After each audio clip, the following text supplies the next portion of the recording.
ఈ మంత్ర సాధన సాత్విక పద్ధతిలో మరియు తామసిక పద్ధతిలో కూడా చేయవచ్చు. సాత్విక పద్ధతిలో అయితే దానిమ్మ గింజలు, చక్కెర బిళ్ళలు, స్వీటు పాను, జిలేబీలు, 11 రకాల మిఠాయిలు ఈ ప్రకారంగా అమ్మవారికి నైవేద్య రూపంలో సమర్పించి ఈ సాధన చేయవచ్చు. అమ్మవారికి ఎరుపు రంగు గాజులు, ఎరుపు రంగు చీర, ఒక కొబ్బరికాయ, గౌరీ సామాగ్రి, పసుపు, కుంకుమ, గంధము ఇవన్నీ అమ్మవారికి సమర్పించుకుని సాత్విక పద్ధతిలో కూడా ఈ సాధన సిద్ధి చేసుకోవచ్చు. ఇంకా ఉగ్రంగా చేసుకోవాలి అనుకున్నప్పుడు తామసిక పద్ధతిలో కూడా ఈ మంత్ర సాధన సిద్ధి కలుగుతుంది. ఈ మంత్ర సాధన తామసిక పద్ధతిలో సిద్ధి చేసుకోవాలి అనుకునే సాధకులు మమ్మల్ని సంప్రదించవచ్చు.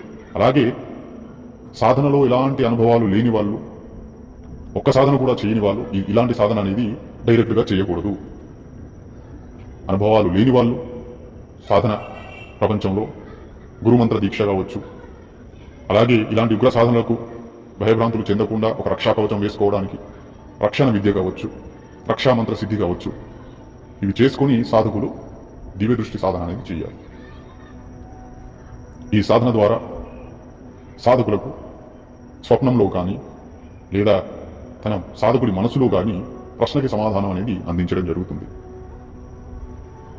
అలాగే సాధకుడికి రాబోయే సమస్యల గురించి కానీ, సాధకుడి కుటుంబానికి సంబంధించి ఏవైనా సమస్యలకి సంబంధించి కానీ, ఏవైనా శుభకార్యాలకు సంబంధించి కానీ అమ్మవారు సూచనలు అనేవి అందిస్తూ ఉంటారు. అది సిద్ధి కలిగితే మాత్రమే. బ్రహ్మచర్య పాలన అనేది ఒకవేళ ఖండితమైనట్లయితే సాధనను మరలా వచ్చే అమావాస్య రోజు ప్రారంభించి 21 రోజుల అనుష్ఠానం అనేది చేయాలి. ప్రతిరోజు 3 మాలల జపానంతరము అమ్మవారికి ధూపాన్ని కూడా సమర్పితం చేస్తున్నట్లయితే ఈ మంత్ర ఊర్జ శక్తి అనేది అధికంగా పెరగడం జరుగుతుంది.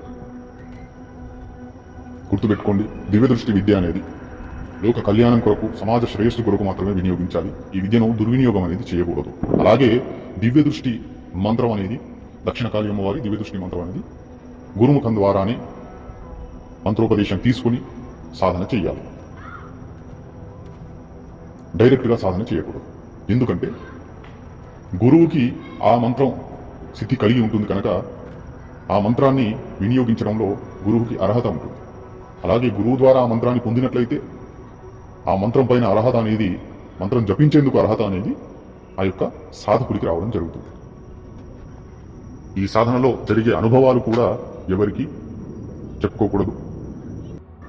అలాగే ఈ సాధన ఆఖరి రోజు సాధకుడు నల్ల నువ్వుల నూనె, హోమం చూర్ణముతో హోమం చేసుకోవాల్సి ఉంటుంది. ఒక మాల హోమానంతరము ఒక కొబ్బరికాయ బలి సమర్పణ చేసి ఈ సాధన సిద్ధి చేసుకోవడం జరుగుతుంది. ఈ సాధనకి సంబంధించిన కొన్ని విషయాలు మాత్రమే ఈ వీడియోలో వివరించడం జరుగుతుంది. ఎందుకంటే మనం ఒక 5 నిమిషాలలో, ఒక 10 నిమిషాలలో ఒక సాధనకి సంబంధించిన సంపూర్ణ పరిజ్ఞానాన్ని మనం తెలుసుకోలేము.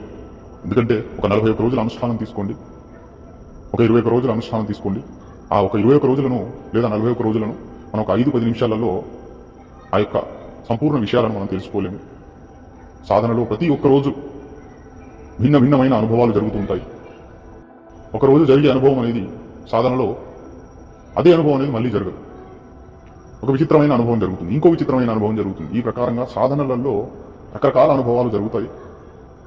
కనుక ఈ సాధనకి సంబంధించి 5-10 నిమిషాల్లోనే మనము ఏదైనా వీడియో చూసి ఆ సాధన చెయ్యాలి అని మనం ఎప్పుడు అనుష్ఠానాన్ని ప్రారంభించకూడదు.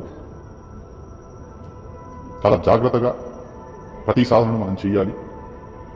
అమ్మవారికి సంబంధించి తామసిక పద్ధతిలో ఎవరైనా సాధన చెయ్యాలి అనుకున్నప్పుడు, ఉగ్ర పద్ధతిలో ఎవరైనా సాధన చెయ్యాలి అనుకున్నప్పుడు దానికి సంబంధించిన ఆ యొక్క గుప్తమైన సామాగ్రి కావచ్చు, నైవేద్య రూపంలో పెట్టవలసింది, అవన్నీ మమ్మల్ని సంప్రదించినట్లయితే ఖచ్చితంగా మీకు తెలియజేయడం జరుగుతుంది. అలాగే ఈ సాధనకి సంబంధించిన మంత్రం కూడా గోప్యంగా, రహస్యంగా పెట్టడం జరుగుతుంది. ఎవరైతే ఈ సాధన చేయాలి అనుకుంటారో, ఒకవేళ మీ గురువు ఉన్నట్లయితే మీ గురువుని సంప్రదించండి. మీ గురువు గారి పర్యవేక్షణలో ఈ సాధన చేయండి. లేదా మీకు గురువు లేనట్లయితే మీరు మమ్మల్ని సంప్రదించండి. ఈ సాధన అనేది మీకు 21 రోజుల అనుష్ఠానం ద్వారా సిద్ధి చేయించడం జరుగుతుంది. సాధన అనేది 3 దశల వారీగా ఉంటుంది. మొదటి దశలో సాధకుడికి స్వప్న మాధ్యమంలో, అంటే కళల్లో జరిగినవి, జరగబోతున్నవి కొన్ని సంఘటనలు కళల రూపంలో వస్తాయి. రెండవ దశలో సాధకుడు తాను ఒక వ్యక్తిని చూడగానే తన జీవితంలో జరిగిన సంఘటనలు చిన్న చిన్న విషయాలు చెప్పగలుగుతాడు. మూడవ దశలో సాధకుడి సమస్యని కూడా అతను క్షుణ్ణంగా చెప్పగలుగుతాడు.